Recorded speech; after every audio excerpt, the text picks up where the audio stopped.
Afrospace TV, Africa to the world.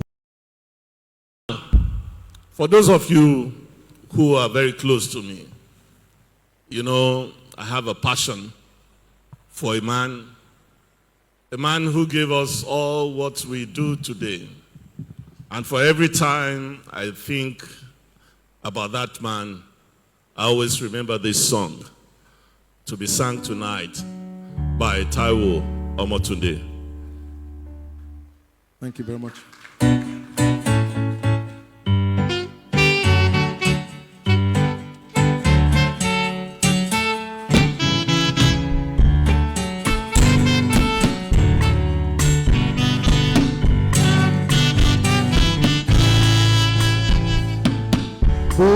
Ojúmọ́mọ́ oòrùn àfilẹ̀ ayé ṣẹlẹ̀ àwọn òkùnkùn wọ́n finú ọ̀run ṣàtẹ̀gùn àwọn òrùngbẹ nígbà ní wọlé ọ̀tàlẹ̀ ọmọ ayé gbèrè wọlé olódì.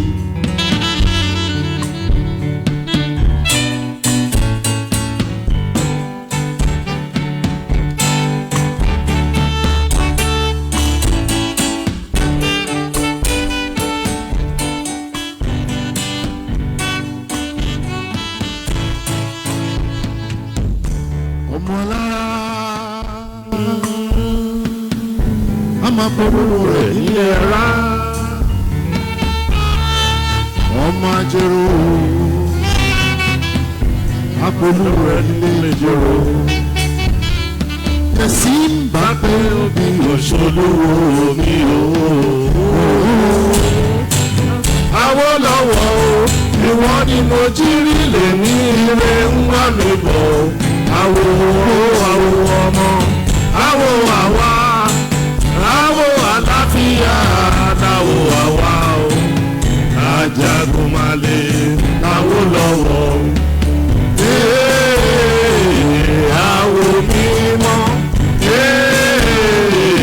Awólọ́wọ̀, òrìṣà bí ògún kò sí lọ́dẹ̀ẹ̀dẹ̀, òrìṣà bí ọ̀dà kò sí lómi, òrìṣà bí rẹ̀ o Awólọ́wọ̀ o.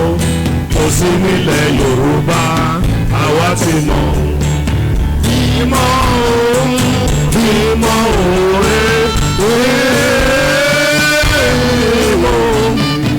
ìwọ lòdùrò àwa o.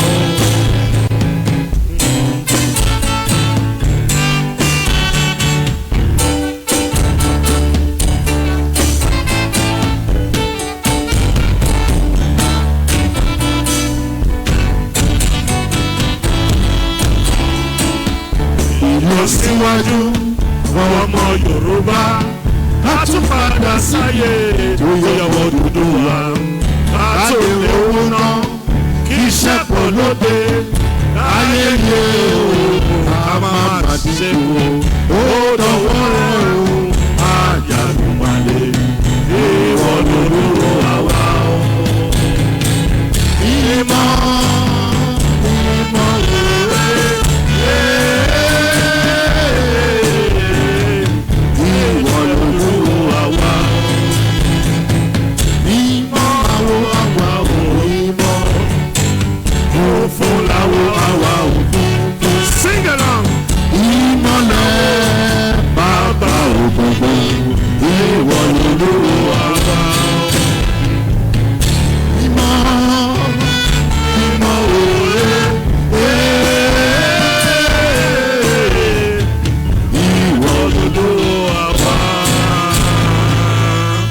Thank you.